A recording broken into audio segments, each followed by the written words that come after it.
Pernah tak korang rasa macam ni? Backtest cantik dah, strategi semua on point, kena semua setup, win rate 80%, drawdown pun rendah. Tapi bila masuk live trade, semua hancur.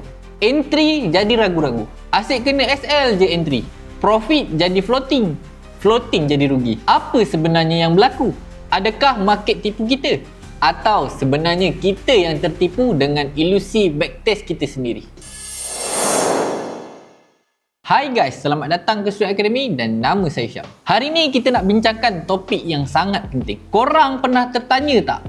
Kenapa backtest korang nampak hebat tapi live trade hancur? Saya pasti hampir semua trader pernah lalui benda ni kan? Jangan risau, hari ni saya akan bagi tips macam mana korang nak elakkan dari benda ni berlaku. By the way, kalau korang baru dekat sini, jangan lupa untuk subscribe. Jom kita mulakan.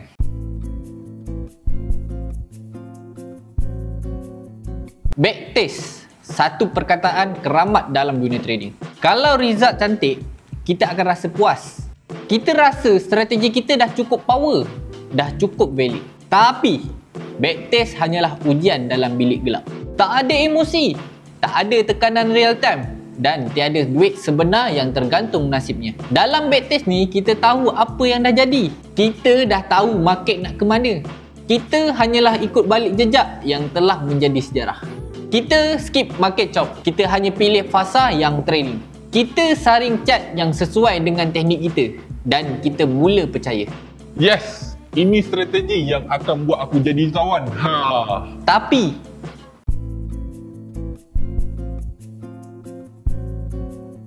Tapi bila masuk live trade, segalanya berubah. Tangan mula berpeluh, entry rasa berat. Tengok candle merah satu, dah mula rasa goyah. Tengok floating profit, rasa nak close cepat sebab takut hilang. Emosi, ini benda yang tak pernah muncul waktu backtest. Dalam live, korang bukan lagi seorang trader teori. Korang kini masuk ke arena sebenar, di mana market bergerak tanpa belas kasihan. Dalam live, korang bukan trading strategi, korang mula tanding dengan diri sendiri.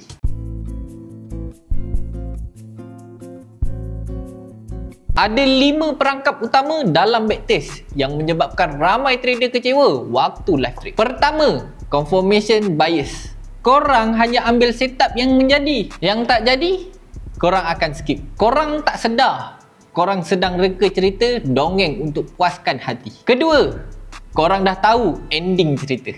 Waktu backtest, korang tahu market akan naik, jadi korang yakin untuk letak buy. Tapi waktu live, korang takkan tahu apa akan berlaku dan tekanan mula menekan. Ketiga, spread dan slippage tak wujud. Dalam backtest, korang dapat entry dekat harga yang terbaik. Tapi dalam live trade, ada spread dan kadang-kadang ada entry delay. Atau lagi teruk, SL akan trigger awal. Keempat, tiada gangguan emosi. Waktu backtest, tak ada gangguan dunia luar, tak ada news high impact, tak ada langsung apa-apa gangguan yang menyebabkan rugi. Kelima, korang ibarat raja dalam backtest. Korang lah yang kontrol masa, korang boleh pause, rewind dan delete candle. Tapi dalam live, korang hanyalah manusia biasa yang sedang cuba melawan ribuan trader jerum. Backtest ni ibarat korang tengah belajar menembak dekat target range. Semua tenang dan diam je. So, korang boleh aim dengan tepat. Tapi live trade, ini ibarat macam korang pergi perang sebenar. Bunyi tembakan dan bom sana sini. Musuh tak berhenti bergerak. Dan korang tak tahu peluru datang dari mana untuk korang balas. Korang kena ingat benda ni. Latihan buat korang bersedia. Tapi hanya peperangan tunjuk siapa yang sebenar-benarnya yang kuat.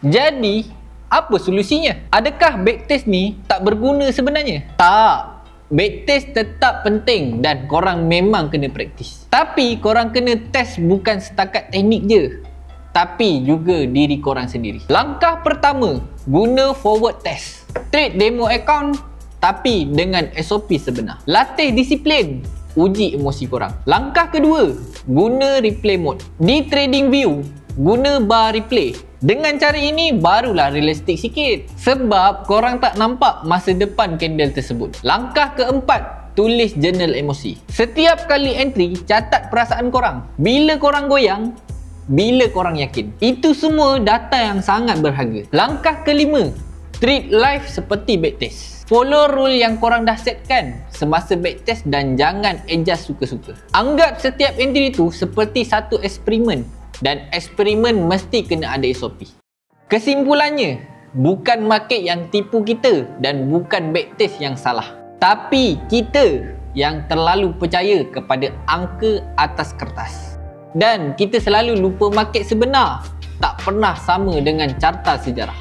Korang nak jadi trader yang berjaya, belajar untuk jadi kuat. Bukan masa chart tak bergerak, tapi bila market menggila dan korang masih mampu bernafas dengan tenang. By the way, kalau korang nak belajar trading secara percuma sahaja, korang boleh join kelas saya. Tekan link dekat bawah. And also, kalau korang nak buka trading account dengan broker yang trusted, korang boleh juga guna broker yang saya guna. Top One Market memang trusted, tak pernah ada masalah withdraw atau masalah bila high impact news. Dekat bawah pun saya ada sertakan link untuk daftar under broker Top One Market. Okey, ini saja daripada saya dalam video kali ini. Jangan lupa untuk like dan subscribe. Kita jumpa video akan datang. Assalamualaikum.